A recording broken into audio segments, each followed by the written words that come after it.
Merhaba arkadaşlar, örgü kanalıma hoş geldiniz. Minik kız bebekleriniz için harika ve kolay model bir elbise yaptım. Bugün bunun anlatımını sizlerle paylaşmak istiyorum. Mini modelli bir elbise arkadaşlar, bakın bu şekilde. İki renk kullanarak yaptım ben bugün bu elbiseyi. Elbise örgüsüne yakadan zincir yaparak başlıyoruz.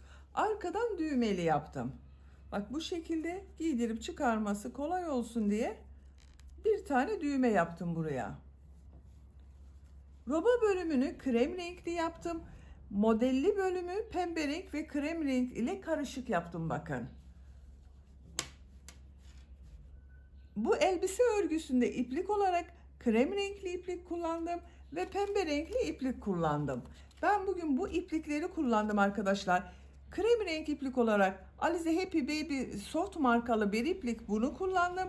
Pembe renk iplik olarak da bak yine aynı markanın bunu kullandım. Ben bugün elimde bu ip vardı, size modeli gösterebilmek için bu renkleri ve bu marka ipliği kullandım. Ama siz bu elbiseyi istediğiniz marka yazlık iplikler ile yaparak kullanabilirsiniz. Tığ olarak da elimin sıklığına ve ipliğin kalınlığına uygun olarak 5 numara 3 milimetre tığ kullandım. Dediğim gibi siz bu elbise örgüsünde istediğiniz marka iplikleri kullanabilirsiniz arkadaşlar. Düğme olarak da bir tane düğmeye ihtiyacımız var. Elbisenin ölçülerini de söylüyorum başlamadan önce fikriniz olsun. Bak buradan roba genişliğini ölçüyorum. 21 santimetre. İnç olarak ölçüyorum. 8 inç. Kol altının buradan gövde genişliğini ölçüyorum. Bak açılıyor arkadaşlar, robadan sonra devam ettim. Genişlettim biraz. 28 santimetre. İnç olarak da ölçelim. 11 inç. Yüksekliğini ölçüyorum. Kol altının buradan yüksekliğini ölçüyorum.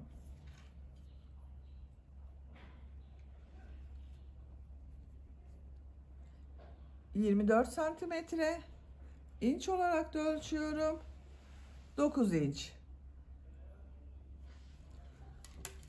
Bu elbiseyi ben bugün 3-6 aylık bir bebek için yaptım. Ama 1 yaşa kadar çok rahat kullanılabilir arkadaşlar. 1 yaşındaki bebek için de bluz olarak kullanabilirsiniz. Elbiseyi böyle sade kullanabilirsiniz veya istediğiniz gibi süsleme yapabilirsiniz. Ben bugün bu şekilde pembe kurdale ile süsleme yapmak istiyorum. Siz sade olarak da görün diye çiçeklerini dikmedim bak. Çok şirin oluyor bu şekilde. Kız bebek olduğu için biraz süslemek istedim. Hazırsanız hep birlikte bu güzel elbisenin örgüsüne başlayalım. Örgü kanalıma abone değilseniz abone olmayı unutmayın lütfen. Örgü kanalıma abone olmak ücretsiz. Örgü kanalıma ücretsiz abone olup orada bulunan zil şeklinde dokunarak açık yaparsanız kanalıma video yüklediğim zaman ilk önce size bildirim gelir. Örgülerimden herkesten önce sizin haberiniz olur.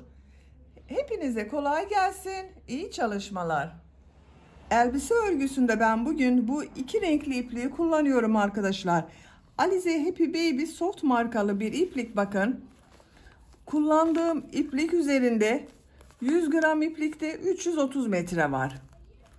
Ben bu iki renkli ipliği kullanıyorum ve bu marka ipliği kullanıyorum. Siz tercihinize göre istediğiniz marka iplik ve renkleri kullanabilirsiniz. Bugün bu elbiseyi merserize iplikleriyle yapabilirsiniz. Koton pamuklu iplikleriyle yapabilirsiniz. Elbisenin örgüsüne ben bugün bu renk iplik ile başlıyorum.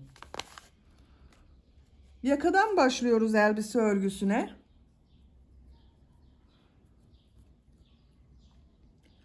Tığ olarak da 5 numara 3 milimetre tığ kullanıyorum arkadaşlar. İlk ilmeği ben bu şekilde yapıyorum. Size nasıl kolay geliyorsa ilk ilmeği öyle yapabilirsiniz. Zincirleri yapmaya başlıyorum. Çok sıkı zincirler yapmayalım. Bakın çok sıkı zincirler yapmıyorum. 93 zincir yapalım. 93 zincir yaptım. Çok sıkı zincirler yapmadım arkadaşlar bakın. 93 zincirin kaç santimetre olduğunu ölçüyorum.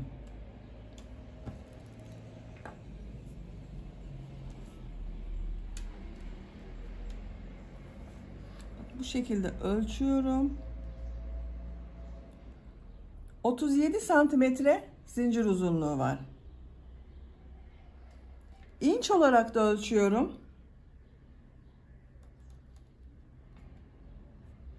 14,5 inç uzunluk var arkadaşlar. Siz daha büyük çocuklar için yapmak istiyorsanız 10 zincir daha yapabilirsiniz. Bunu 104 zincir olarak, 106 zincir olarak tercihinize göre. Daha geniş yaka istiyorsanız zincir sayısını arttırarak yapabilirsiniz.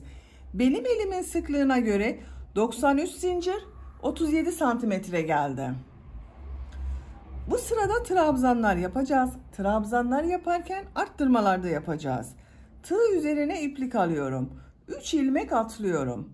1, 2, 3, 4. ilmek içine trabzan yapıyorum.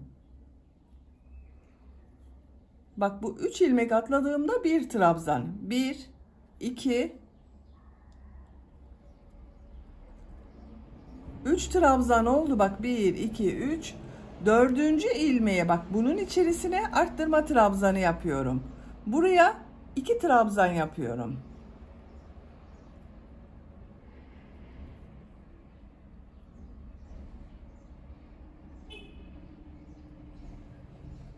Bak aynı ilmeğe 2 trabzan yaptım, arttırma trabzanı yaptım.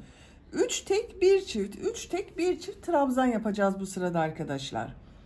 Tığ üzerine iplik alıyorum. 3 ilmek üzerine trabzan yapıyorum.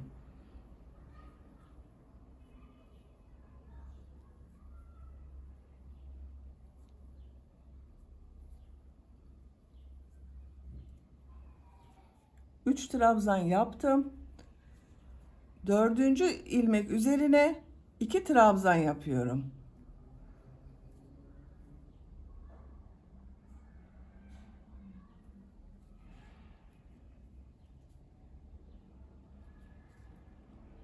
Üç trabzan yapıyorum.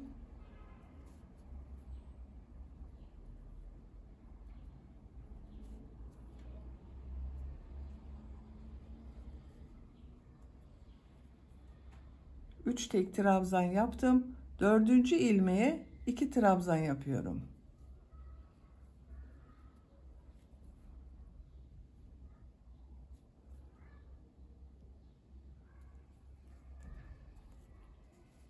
Bakın bu şekilde oluyor. 3 tek 1 çift, 3 tek 1 çift trabzan yapıyoruz. Zincirler üzerine bu şekilde devam edelim. Zincirler üzerine trabzanlar yaparak sıra sonuna kadar tamamladım. Bak sıra sonunda 1, 2 zincir var.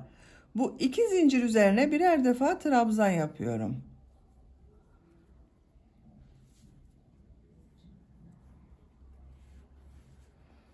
Sıra başında 3 trabzan oldu. Bak arttırmadan önce 3 trabzan var. 1, 2, 3.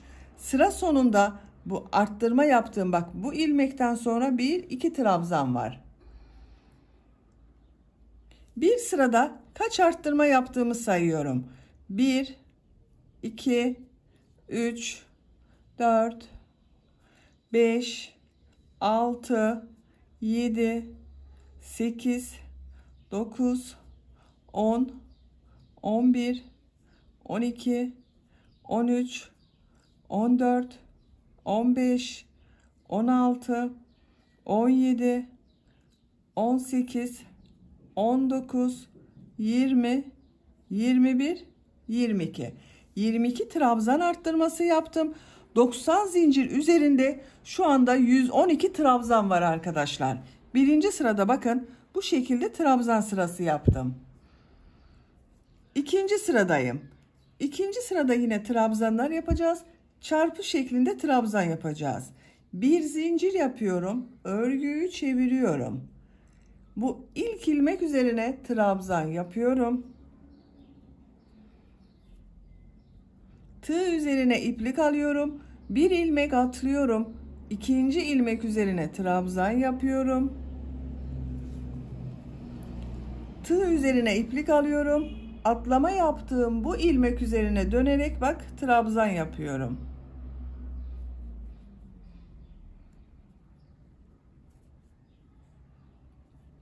Tığ üzerine iplik alıyorum. Bir ilmek atlıyorum.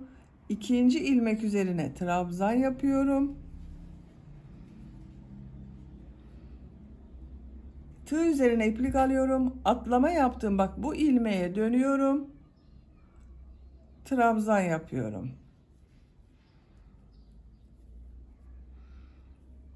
Bir ilmek atlıyorum. Trabzan yapıyorum. Atlama yaptığım bu ilmek üzerine dönerek trabzan yapıyorum. Bak bu şekilde çarpı işaretleri oluşuyor. Çapraz bir görüntü elde ediyoruz. Sıra sonuna kadar devam edelim. İkinci sırada modelleri yaparak sıra sonuna kadar tamamladım. Sıra sonunda bir ilmek kaldı. Bu ilmek üzerine bir trabzan yapıyorum. Bak 3 ilmek atlayarak yaptığım bir trabzan vardı o arkadaşlar. Bu son zincirin bak bunun üzerine bir trabzan yapıyorum. Sıra başında da bir trabzan ile başladım. Sıra sonunda da bir trabzan ile bitirdim. Bakın bu şekilde modeller yaptık. Bu bir sıra üzerinde bu modellerden 55 model var arkadaşlar benim. Üçüncü sıradayız. Üçüncü sırada trabzan sırası yapacağız. Arttırma sırası yapıyorum. Bir zincir yapıyorum. Örgüyü çeviriyorum. İlk ilmek üzerine trabzan yapıyorum. İkinci ilmek üzerine trabzan yapıyorum. Bak 2 trabzan yaptım. Üçüncü ilmeğe arttırma trabzanı yapıyorum bak. 2 trabzan yapıyorum aynı ilmek içine.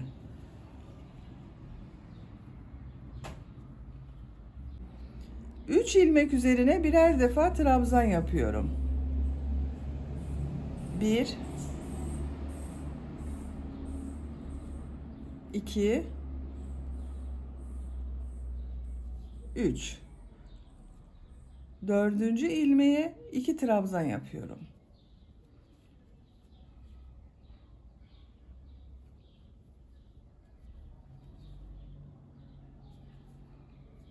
Üç tek trabzan yapıyorum.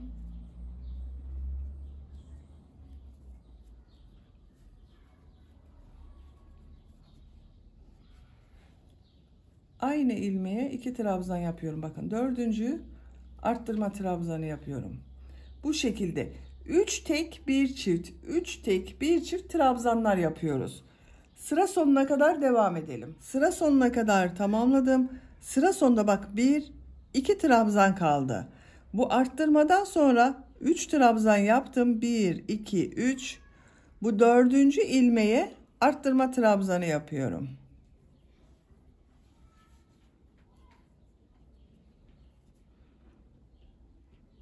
Bak sıra sonunda bir ilmeği de trabzan yapıyorum. Böyle denk geldi arkadaşlar. Siz daha çok sayıda başladıysanız fark eden hiçbir şey olmayacaktır.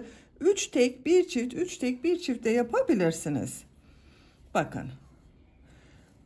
Bir sıra üzerinde 28 arttırma yaptım. 28 arttırma yaptım. Bir sıra üzerinde toplam 140 trabzan var. Dördüncü sıradayız. Dördüncü sırada yine bu model bölümünü yapıyoruz. Bir model bir trabzan sırası yapıyoruz. Trabzan sırasını yaparken arttırmalar yapıyorum. Bir zincir yapıyorum. Örgüyü çeviriyorum. İlk ilmek üzerine trabzan yapıyorum. Tığ üzerine iplik alıyorum. Bir ilmek atlıyorum. İkinci ilmeğe trabzan yapıyorum. Tığ üzerine iplik alıyorum. Atlama yaptığım ilmeğe dönüyorum. Trabzan yapıyorum. Bir ilmek atlıyorum. Trabzan yapıyorum. Geriye dönüyorum. Trabzan yapıyorum. Model bölümünü yapıyoruz bak. Bir atlıyorum. İkinci ilmeğe trabzan yapıyorum. Atlama yaptığım ilmek üzerine trabzan yapıyorum. Bu şekilde modelleri yapıyoruz arkadaşlar. Sıra sonuna kadar devam edelim. Model sırasını sıra sonuna kadar tamamladım. Sıra sonunda bir ilmek var. Bu ilmek üzerine bir trabzan yapıyorum. Bak sıra başında ve sıra sonunda bir trabzan yapıyorum model sırasında. Şekline bakalım. Bu şekilde oldu arkadaşlar. Bu model sırasında bu modellerden 69 model var. Benim 69 model oldu. 5. sıradayım. 5. sırada bu trabzan sırasını yapacağız. Arttırmaları yapacağız. 3 tek bir çift arttırma yapıyoruz arkadaşlar, yine bak. Bir zincir yapıyorum. Örgüyü çeviriyorum. 3 ilmek üzerine trabzan yapıyorum. Bak, ilk ilmek üzerine bir trabzan yaptım. İkinci trabzanı yapıyorum. Üçüncü trabzanı yapıyorum. 3 trabzan yaptım. Bu 4. ilmek içine 2 trabzan yapıyorum. 1 2 3 tek trabzan yapıyorum.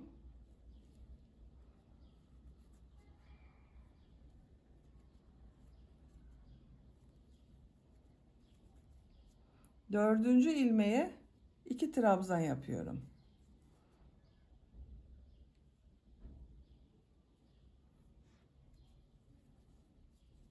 Üç tek trabzan yapıyorum.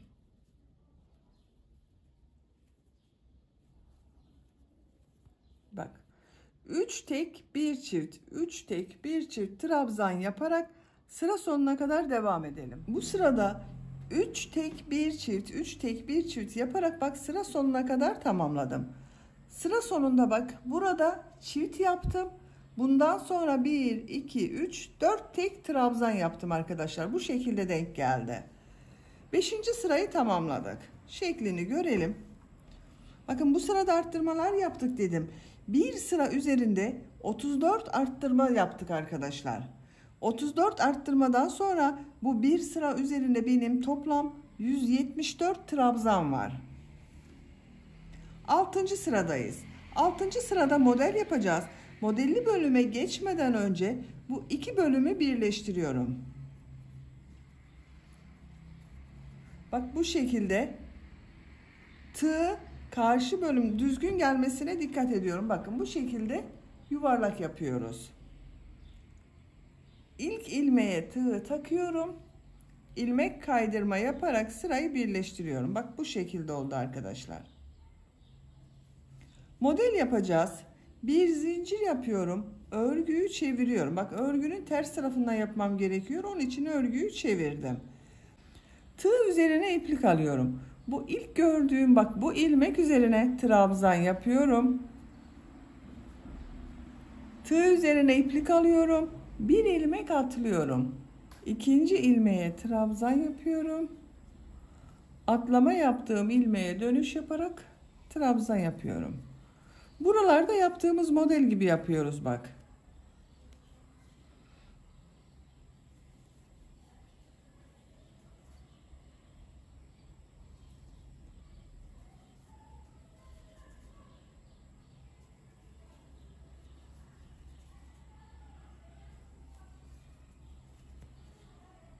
Modellerimiz böyle. Sıra sonuna kadar devam edelim. Model sırasını sıra sonuna kadar tamamladım. Bak, son ilmeğe de bir trabzan yaptım arkadaşlar. Bu son yaptığım trabzan ile ilk yaptığım, burada bak, bir trabzan yaptım. Bununla ilmek kaydırma yaparak sırayı birleştiriyorum.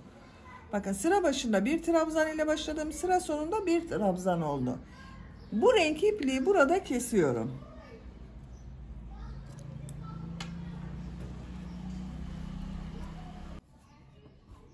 Bakın, roba bölümünü bu şekilde tamamladım. Yuvarlak bir roba oldu. Elbisenin etek bölümünü yapacağız arkadaşlar. Etek bölümünü yapmak için kol bölümlerine işaret yapıyorum. Benim bu bir sıra üzerinde 174 ilmek var. Bu 174 ilmeği ayırıyorum bakın arkadaşlar. Orta noktayı bulalım. 174'ün yarısı 87 yapıyor. 87 bir tarafta, 87 bir tarafta kalacak. İsterseniz orta bölümü bulmadan kol ve ön bölümleri işaretleyebilirsiniz.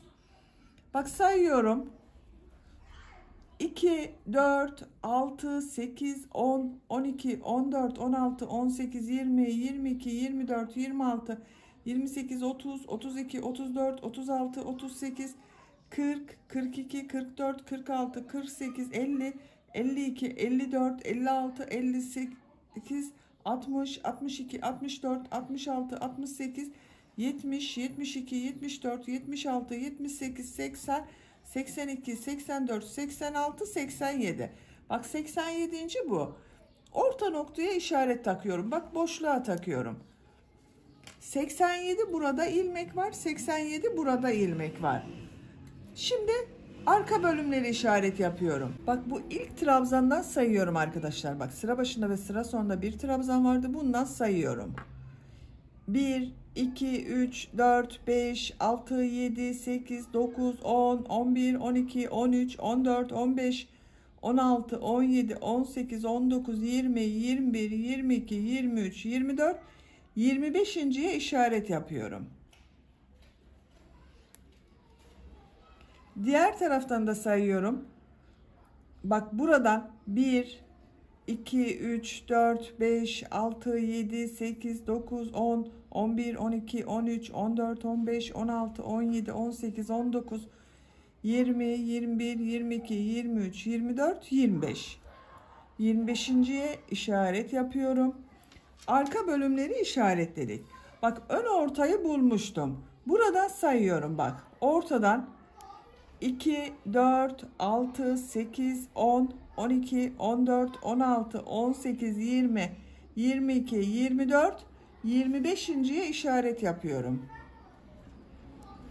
Diğer taraftan da aynı şekilde sayıyorum. 2, 4, 6, 8, 10, 12, 14, 16, 18, 20, 22, 24, 25.'ye işaret yapıyorum. Bakın ön ve arka bölüm eşit oldu arkadaşlar sayılara.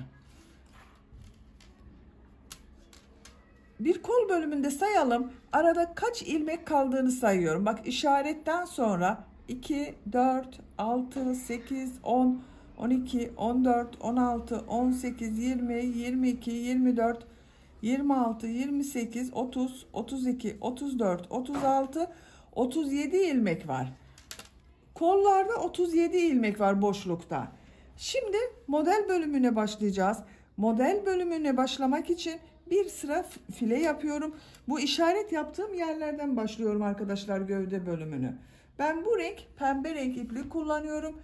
Siz aynı renk ile devam edebilirsiniz veya farklı renkler kullanabilirsiniz.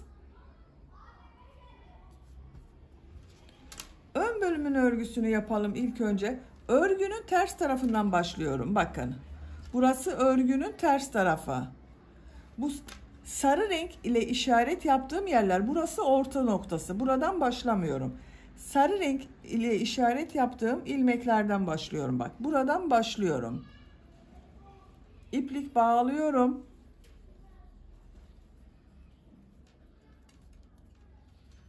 Buradan bir ilmek yapıyorum. 4 zincir yapıyorum. 1, 2, 3, 4. 3 ilmek atlıyorum. 1, 2, 3. 4. ve 5. ilmeklere sık iğne yapıyorum. 2 sık iğne yaptım. 4 zincir yapıyorum. 1, 2, 3, 4. 3 ilmek atlıyorum. 2, 3, 4 ve 5. ilmeklere sık iğne yapıyorum.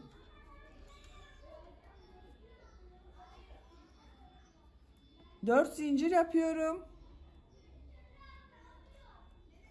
3 ilmek atlıyorum. 4 ve 5. ilmeklere sık iğne yapıyorum. Bak bu şekilde kafesler yapıyoruz. Bu sarı renkli işaret yaptığım yere kadar devam edelim. Sıra sonuna kadar tamamladım. Bak 2 sık iğneden sonra 1, 2, 3 ilmek var. 4 zincir yapıyorum. 3 ilmek atlıyorum. Bu işaret yaptığım ilmeğe sık iğne yapıyorum. Bakın arkadaşlar böylece tamamladım. Sıra başında bak bir ilmek yaptım. Sıra sonunda bir ilmeğe sık iğne yaptım. Aralarda ikişer sık iğne yaptım. Kaç kafes yaptığımı sayıyorum. 1, 2, 3, 4, 5, 6, 7, 8, 9, 10 kafes oldu. Bakın görüntü böyle. Bir zincir yapıyorum. Örgüyü çeviriyorum. Bu ilk yaptığım, bak bu sık iğnenin üzerine bir trabzan yapıyorum. Bu 4 zincirin üzerine 6 trabzan yapıyorum. 1, 2, 3, 4, 5, 6. Tığ üzerine iplik alıyorum. Bak bu 2 sık iğneyi atlıyorum. Bu 4 zincirin üzerine 6 trabzan yapıyorum.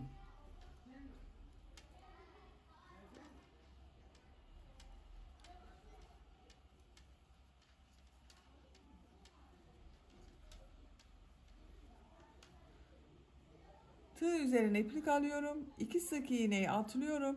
Bak bu zincirler üzerine 6 trabzan yapıyorum. Bu şekilde. Bak burası örgünün düz tarafı arkadaşlar.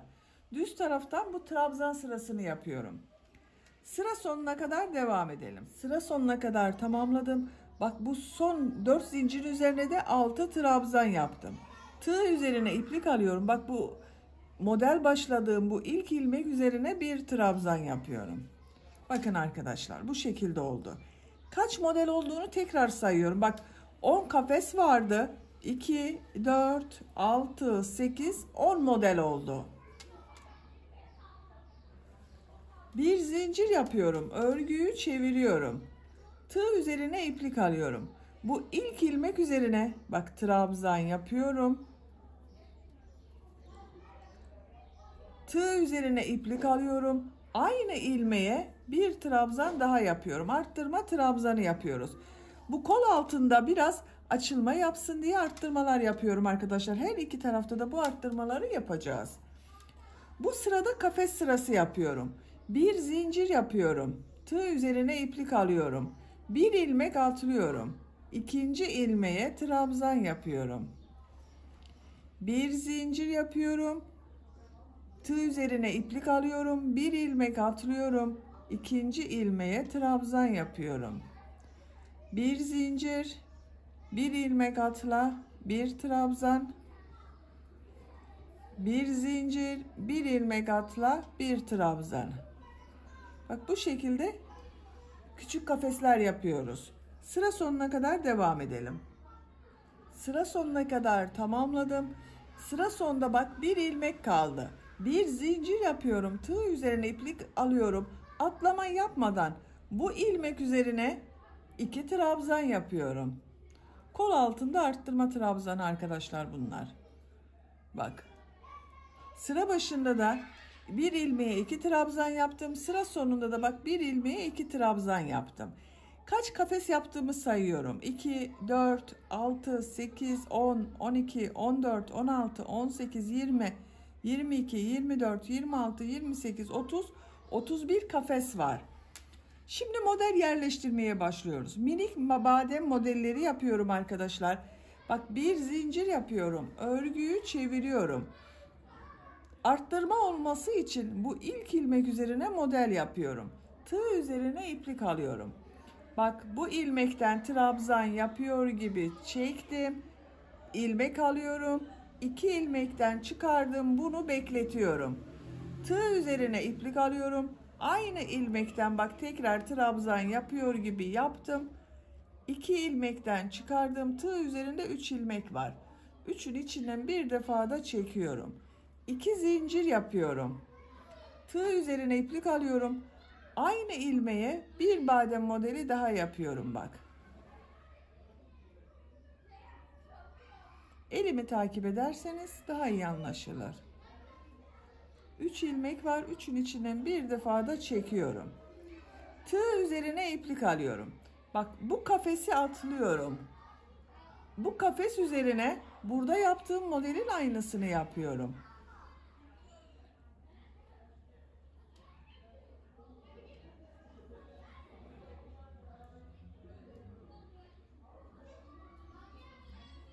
Arada 2 zincir yapıyorum.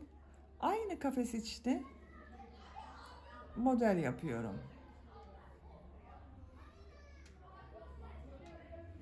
Bakın bu şekilde. İkili badem modeli yapıyorum. Tığ üzerine iplik alıyorum. Bir kafes atlıyorum. İkinci kafes üzerine model yapıyorum.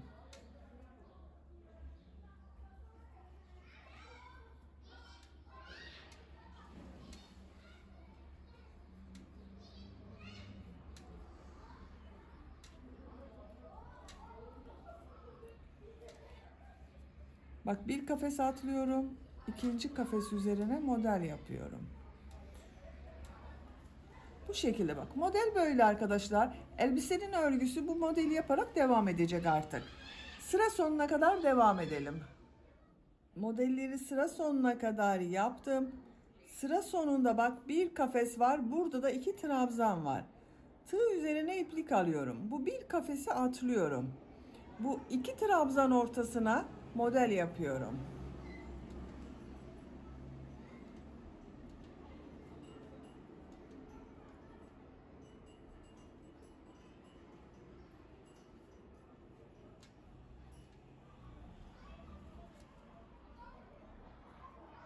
Tığ üzerine iplik alıyorum. Bu son ilmeğe bir trabzan yapıyorum. Bakın arkadaşlar böyle oldu. Modelleri yerleştirdim. Artık dediğim gibi elbisenin örgüsü bu modeller ile devam edecek. 2, 4, 6, 8, 10, 12, 14, 16, 17 model var bir sırada.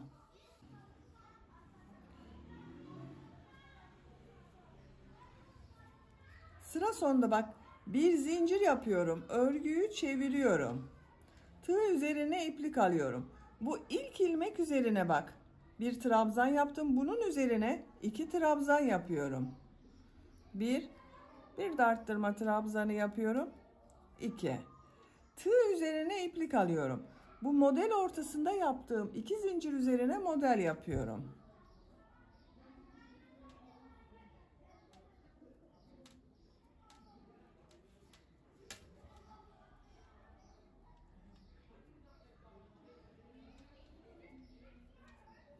Tığ üzerine iplik alıyorum. Diğer model ortasına da bak bu 2 zincirin üzerine model yapıyorum.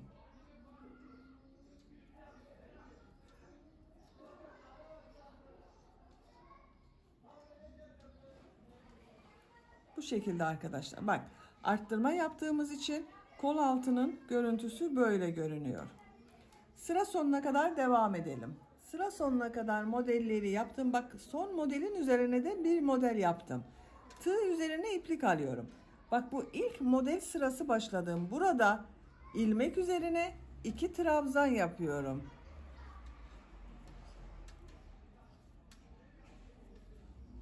Arttırma trabzanı yaptım arkadaşlar. Sıra başında da bak ilk ilmeğe 2 trabzan yaptım. Modeli devam ettim. Burada da modelden sonra 2 trabzan yaptım aynı ilmek üzerine. İkinci model sırasını yaptık. Üçüncü model sırasındayım. Bir zincir yapıyorum. Örgüyü çeviriyorum. Tığ üzerine iplik alıyorum. Bu ilk ilmek üzerine bak bunun üzerine bir model yapıyorum arkadaşlar. Bu modelin aynısını bu ilk ilmek üzerine yapıyorum. Arttırma yapıyorum. Şu şekilde çıkardım. İkinci trabzan yapıyor gibi yaptım. 2 zincir yapıyorum. Aynı ilmeğe ikinci badem modelini yapıyorum.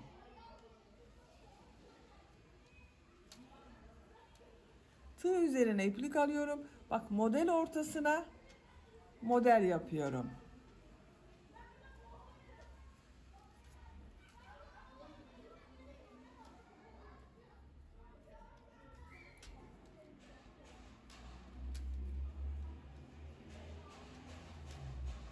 Bakın burada bir arttırma modeli yaptım.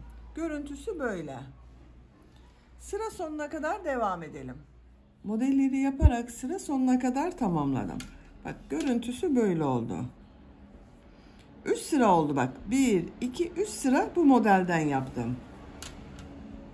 İpliği burada kesiyorum. Şimdi arka bölümü de yapalım. Daha sonra arka bölümü de aynı bunun gibi yapacağız. Burada birleştireceğiz. Gövdenin örgüsünü tek parça olarak devam edeceğiz. İpliği kesiyorum.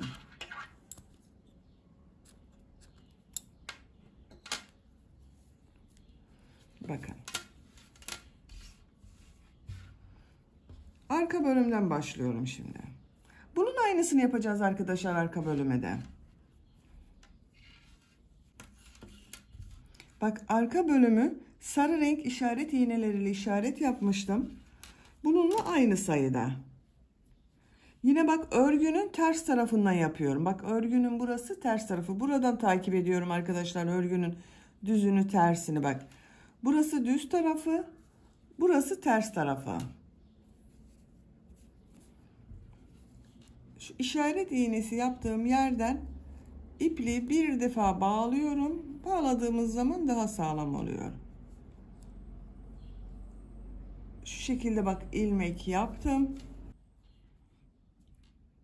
4 zincir yapıyorum. 1 2 3 4 3 ilmek atlıyorum bak. 1 2 3 dördüncü ilmeğe sık iğne yapıyorum.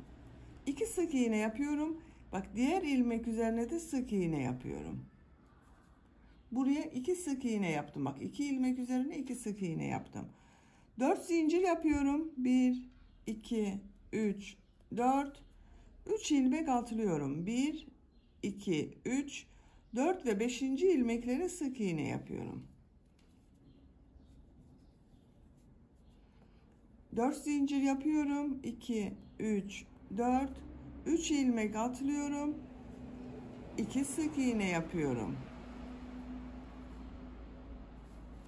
4 zincir yapıyorum. 3 ilmek atlıyorum. 2 sık iğne yapıyorum. 4 zincir yapıyorum.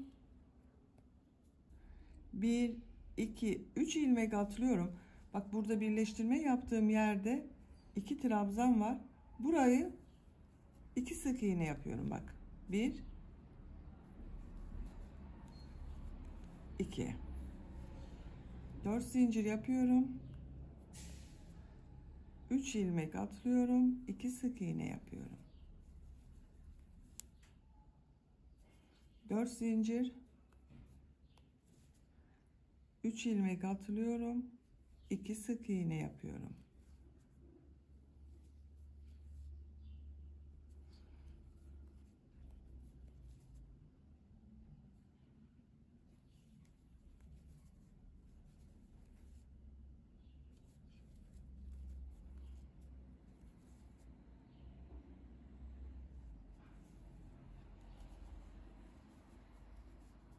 Dört zincir yapıyorum.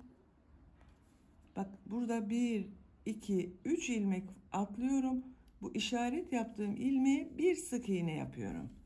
Burayı tamamladık. Bakın arkadaşlar burada kaç kafes yaptığımı sayıyorum. 1 2 3 4 5 6 7 8 9 10 kafes yaptım. 10 kafesin üzerine trabzanlar yaptım. Burada da aynısını yapacağız. Sayıyorum bak. 1 2 3 4 5 6 7 8 9 10. Bu iki tarafın eşit olması gerekiyor. Bir zincir yapıyorum. Örgüyü çeviriyorum. Bu ilk ilmek üzerine bak. Sık iğne yaptığım ilmek üzerine trabzan yapıyorum. Bu 4 zincir yaptım. Bunun üzerine 6 trabzan yapıyorum. 1 2 3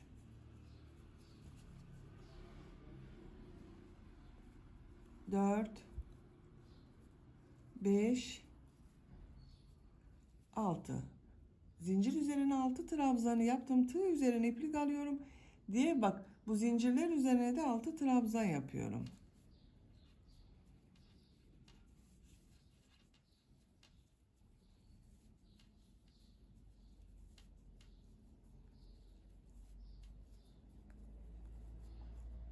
Altı trabzanı yaptım. Tığ üzerine iplik alıyorum. Diğer modele başlıyorum bak. Buna da 6 trabzan yapıyorum. Sıra sonuna kadar devam edelim. Bu dörder zincirlerin üzerine 6'şer trabzan yapacağız. Sıra sonuna kadar tamamladım arkadaşlar. Bak dörder zincir üzerine hep 6'şer trabzan yaptım. Burada yaptığımızın aynısını yapıyoruz bak. Ön bölümde ne yaptıysak arka bölümde de aynısını yapacağız.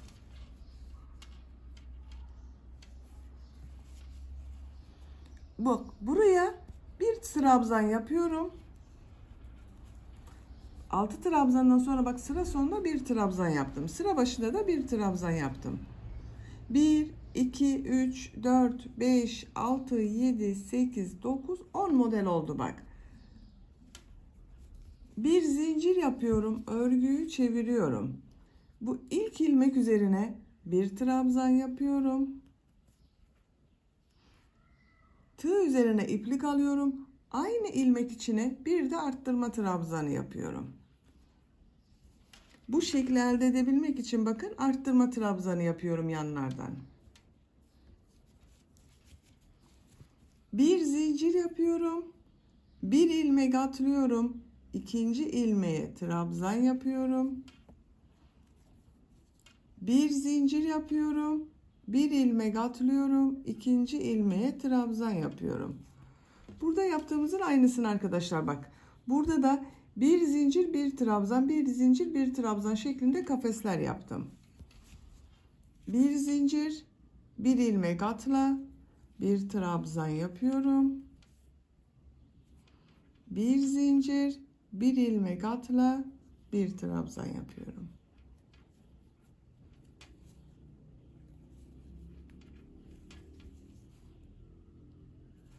Sıra sonuna kadar devam edelim. Sıra sonuna kadar bak bu sırayı tamamladım. Bu şekilde kafesler var arkadaşlar. Sıra sonunda da bu ilmek üzerine trabzan yaptım. Bir ilmek kaldı. Bir zincir yapıyorum. Bu son ilmek üzerine 2 trabzan yapıyorum. 1 2 arttırma trabzanı yaptım bakın. Burada da bir ilmeğe 2 trabzan yaptım. Burada da bir ilmeğe 2 trabzan yaptım. Şimdi bu modele bak. Model yerleştirmeye başlıyoruz.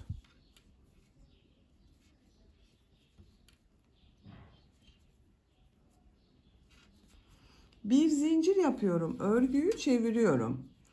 Tığ üzerine iplik alıyorum. Bu ilk ilmek üzerine bak. Bir trabzan yapıyor gibi yaptım. Modeli yapıyoruz arkadaşlar. Buradaki minik badem modellerini yapıyoruz. Çıkarmıyorum bak, bekletiyorum. Tekrar tığ üzerine iplik alıyorum. Aynı ilmekten trabzan yapıyor gibi bak yaptım. 2 ilmekten çektim. Tığ üzerinde 3 ilmek var. Bir defa da çekiyorum. 2 zincir yapıyorum. Aynı ilmeğe tekrar badem modeli yapıyorum.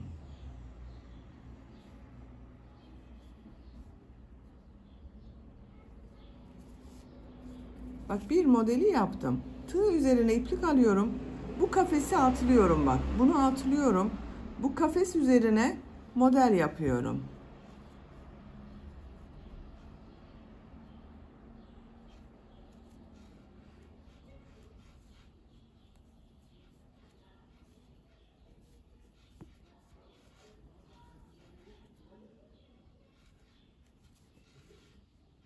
Bir kafes atlıyorum. İkinci kafes üzerine bak bunu atlıyorum. Model yapıyorum.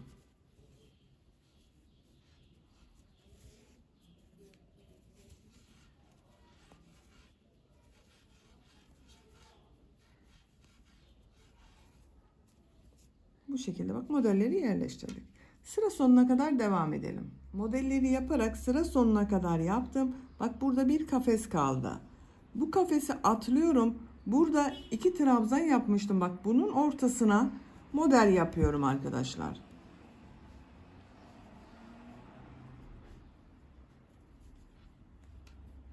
İki zincir yapıyorum. Model yaptım. Tığ üzerine iplik alıyorum. Bak bu son ilmek üzerine de bir trabzan yapıyorum. Görüntüsü böyle oldu. Bir zincir yapıyorum. Örgüyü çeviriyorum. Bu ilk ilmek üzerine trabzan yapıyorum. Aynı ilmeğe bir de arttırma trabzanı yapıyorum. Tığ üzerine iplik alıyorum. Model ortasında bak bu iki zincir var. Bunun üzerine modeli yapıyorum.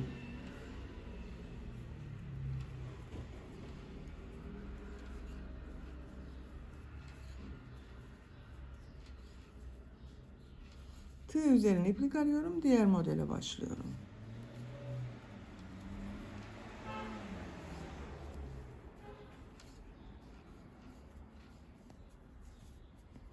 Bu şekilde.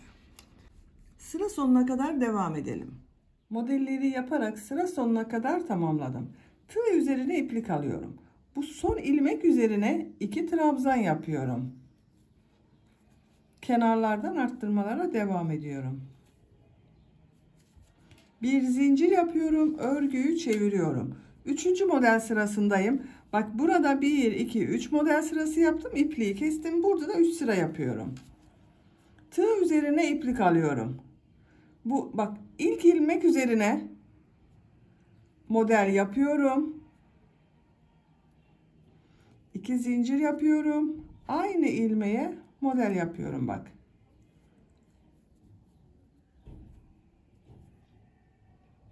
Buraya model yaptım. Tığ üzerine iplik alıyorum.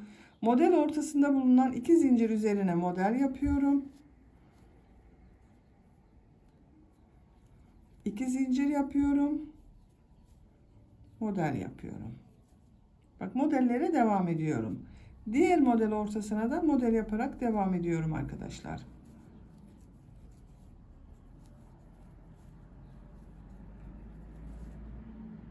Sıra sonuna kadar devam edelim. Modeli yaparak sıra sonuna kadar tamamladım. Bak son modeli de bu ilmek üzerine yapıyorum. Tığ üzerine iplik alıyorum. Bak bu iki ilmeği atlıyorum. Son ilmek üzerine model yapıyorum.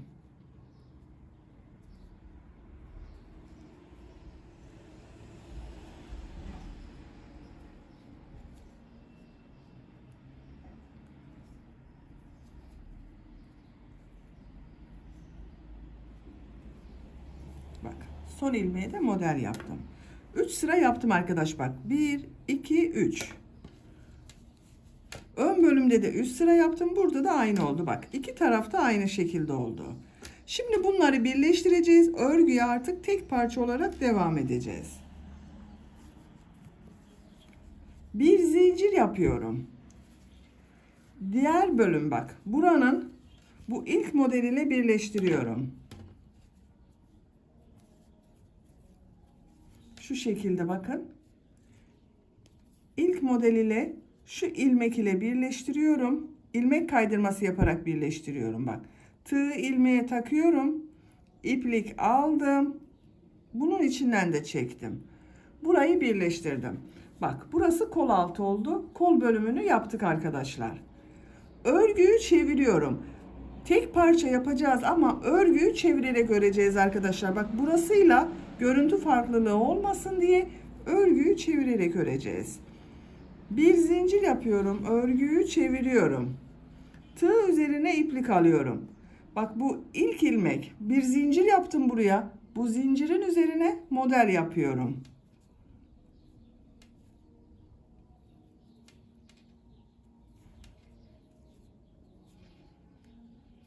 İki zincir yapıyorum.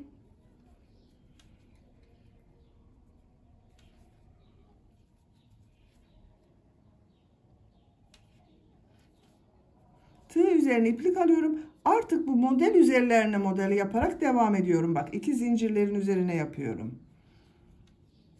Bu kol altında bir tane model yaparak arttırma yaptım. Şu şekilde bak model yapıyorum.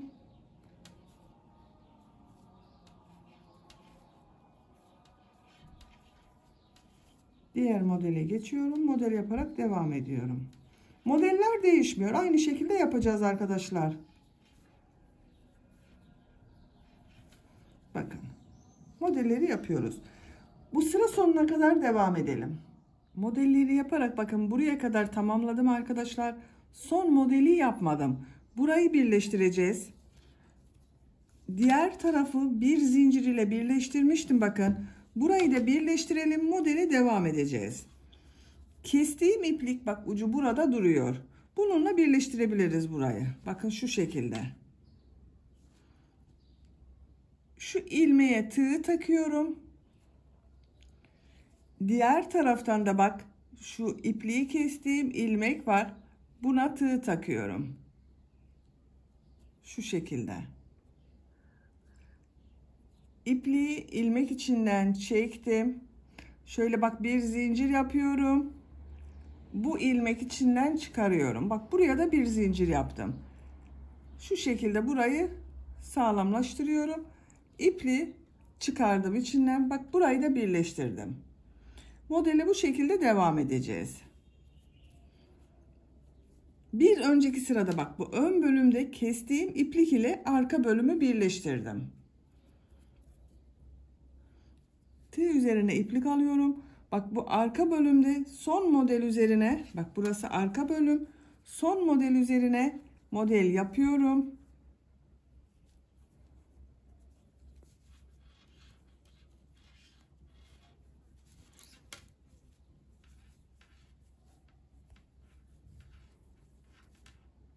Ön bölüme geçişte bak bu kol altında da bir model yapıyorum. Burada da bak bu bir zincirin üzerine bir model yaptım. Bu kol altında da aynısını yapıyorum. Tığ üzerine iplik alıyorum. Bak burada birleştirirken yaptığım bir ilmek var. Herhangi bir ilmeği de yapabilirsiniz arkadaşlar. Kol altında bulunan herhangi bir ilmeğe üzerine model yapıyorum.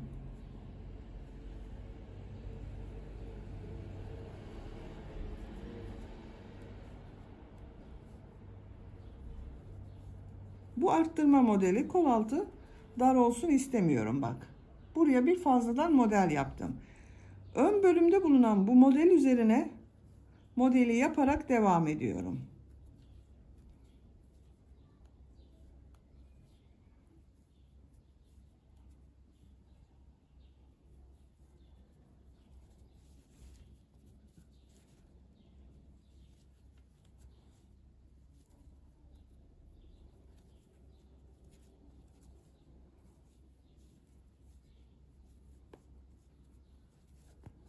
Bakın kol altında bir tane fazladan model yaptık. Sıra sonuna kadar devam edelim. Sıra sonuna kadar tamamladım. Son yaptığım model ile sıra başında ilk yaptığım bu modeli ilmek kaydırma yaparak birleştiriyorum. Bak bu ilmeğe ilk modeli yaptığım şu ilmeğe tığ takıyorum. İplik aldım. Tığ üzerine bulunan ilmekten de çektim. İlmek kaydırma yaptım. Sırayı birleştirdim bakın arkadaşlar. Burası arka bölüm, ön bölüm burası. Görüntüsü böyle bakın. Elbisenin örgüsü bu model sayısıyla devam edecek. Bir sonraki sıraya çıkmak için bakın örgüyü çeviriyorum. Bak şu şekilde birleştirdim. Böyle devam etmiyorum arkadaşlar. Burasıyla görüntü farklılığı olmasın diye örgüyü çeviriyorum. Şu şekilde bak örgüyü çevirdim. İlmek kaydırma yaparak bu iki zincirli boşluğa geçiyorum.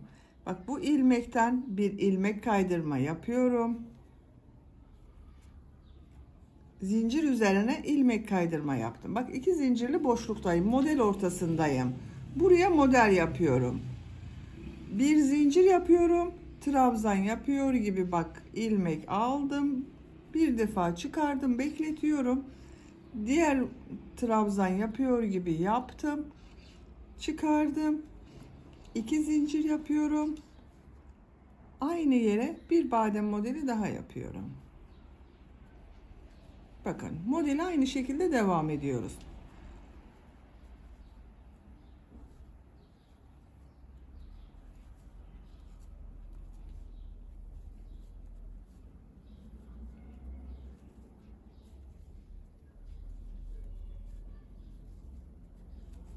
Bak görüntü böyle arkadaşlar. Sıra sonuna kadar devam edelim. Modelleri yaparak sıra sonuna kadar tamamladım. Son model ile İlk modeli ilmek kaydırma yaparak birleştiriyorum. Bu ilmeğe bak tığı taktım. İlmek kaydırma yapıyorum. Burayı birleştirdim arkadaşlar. Örgüyü çeviriyorum. İlmek kaydırma yaparak bu model ortasına geçiyorum bak. İlmek üzerinden ilmek kaydırma yapıyorum. 2 zincirli boşluğa ilmek kaydırma yapıyorum. Model yapıyorum. Bir zincir yaptım.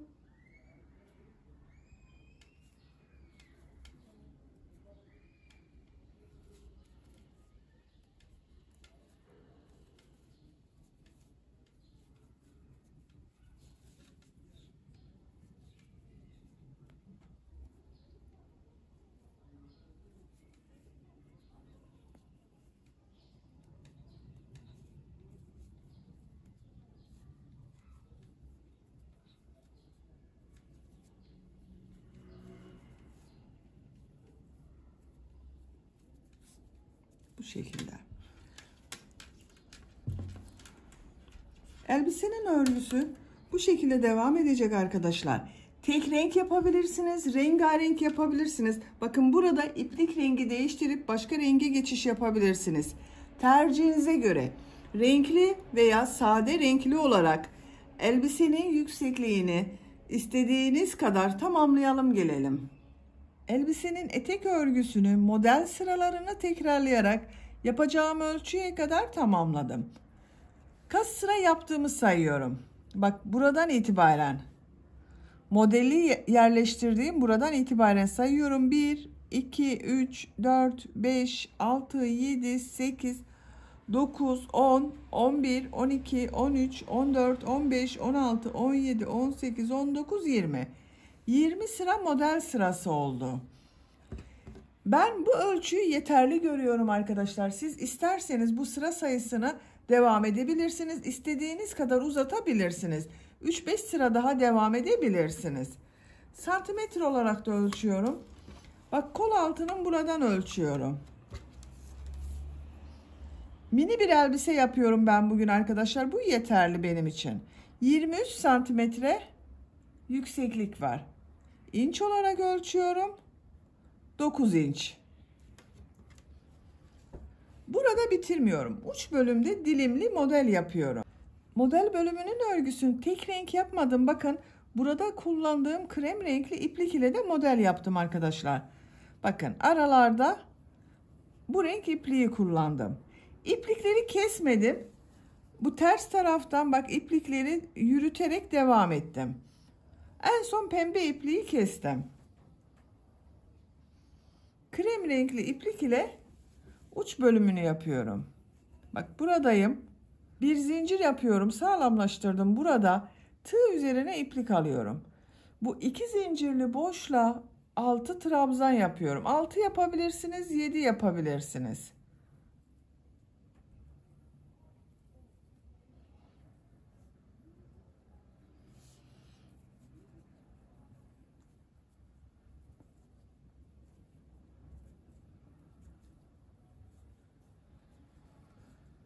İki, 4, 6 yaptım. Bir trabzan daha yapıyorum. 7 trabzan yapıyorum. Bak 7 trabzan yaptım. Tığ üzerine iplik almadan 2 model ortasına sık iğne yapıyorum. Tığ üzerine iplik alıyorum. Bu model ortasına da 7 trabzan yapıyorum. 1, 2, 3, 4, 5, 6, 7. Bak 2 model ortasına sık iğne yapıyorum. Bu şekilde dilim modelleri yapıyorum. Sıra sonuna kadar devam edelim. Sıra sonuna kadar bitirdim. Son yaptığım modeli ilmek kaydırma yaparak birleştiriyorum. İpliği kesiyorum.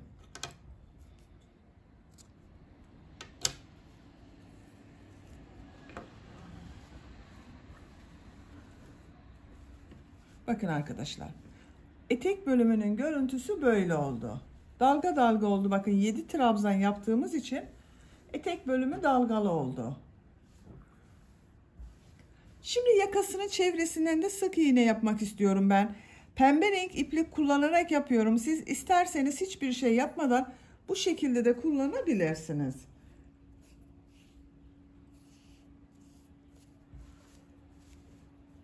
Buradan başlıyorum. Şuradan bir ilmek yapıyorum. Bir zincir yaptım, sağlamlaştırdım. Buraya bir düğme iliği yapmak istiyorum arkadaşlar ben. Buraya düğme dikeceğiz. Buraya da düğme iliği yapıyorum. Düğme iliği için 5 zincir yapıyorum. 1 2 3 4 5. Aynı ilmek içine sık iğne yapıyorum.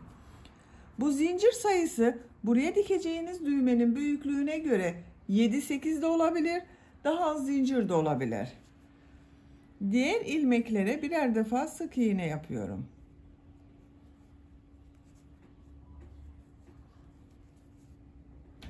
Her ilmek üzerine bir sık iğne yapıyorum. Sıra sonuna kadar devam edelim. Yaka çevresinde sık iğne yaparak sıra sonuna kadar tamamladım. İpliği burada kesiyorum. Biraz uzun bırakarak kesiyorum. Düğme dikeceğimiz ipliği bırakıyorum.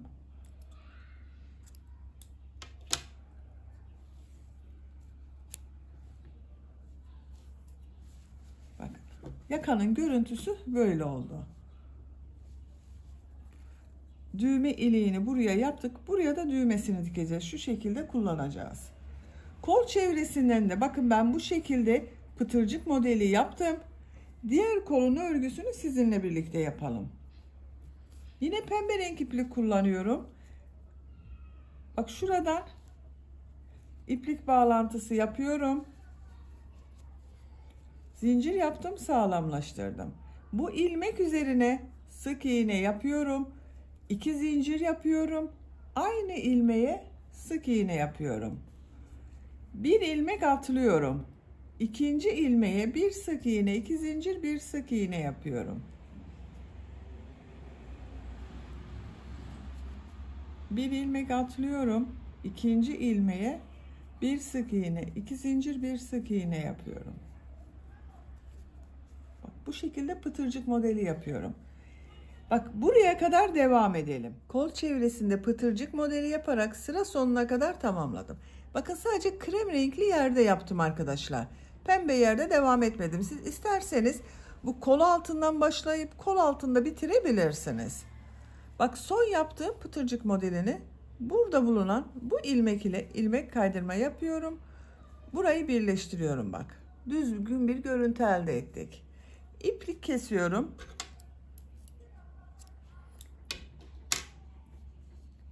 Böylece elbisenin örgüsünü de tamamlamış oldum. Bakın kol çevresinden pıtırcık modeli yaptım. Çok güzel oldu arkadaşlar. Diğer kolun örgüsünde bu kolu yaptığımız gibi başlayarak yapabilirsiniz. Bakın elbisenin örgüsünü tamamladık. Bakın çok şirin, çok cici bir elbise oldu. Arka görüntüsü de bu şekilde. Bak ben bir tane düğme diktim buraya. Hem pembe hem krem renkten görünen bir düğme diktim. Siz istediğiniz gibi düğme kullanabilirsiniz.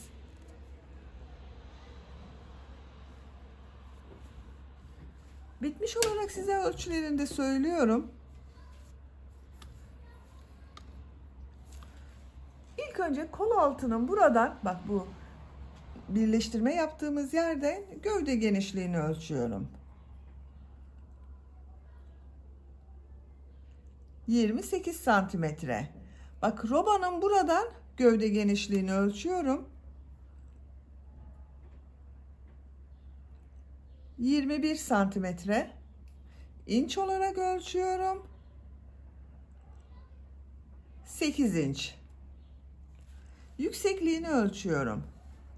Omuzdan itibaren etek ucuna kadar olan yüksekliği ölçüyorum. 36 santimetre. İnç olarak ölçüyorum. 14 inç. Kol altının buradan yüksekliğini ölçüyorum arkadaşlar. 24 santimetre. İnç olarak ölçüyorum. 9 inç. Ben bugün bu elbiseyi 3-6 ay arası bir bebek için yaptım. Ama 1 yaşına kadar çok rahat kullanılabilir. 1 yaş bebek için de kullanabilirsiniz arkadaşlar. 1 yaş bebek için de mini tişört şeklinde kullanabilirsiniz. Etek üstüne, pantolon üstüne her yere giydirebileceğiniz güzel bir bluz olur bakın böylece. Pembe renk iplik bitti. Bakın elimde bu kaldı. Krem renkli iplikten var arkadaşlar ama pembe renk iplik tam bitti. Böylece bir örgü anlatımının da sonuna gelmiş oldum. Beni dinlediğiniz ve izlediğiniz için hepinize çok teşekkür ederim. Örgü kanalıma abone değilseniz abone olmayı unutmayın lütfen. Örgü kanalıma abone olmak ücretsiz. Örgü kanalıma ücretsiz abone olup orada bulunan zil şeklinde dokunarak açık yaparsanız kanalıma video yüklediğim zaman ilk önce size bildirim gelir. Örgülerimden herkesten önce sizin haberiniz olur. İzlediğiniz videolarıma beğeni ve yorumlarınızı yaparsanız çok sevinirim arkadaşlar. Sizlerle yeni örgülerde görüşmek dileğiyle. Hoşça kalın, sevgiyle kalın.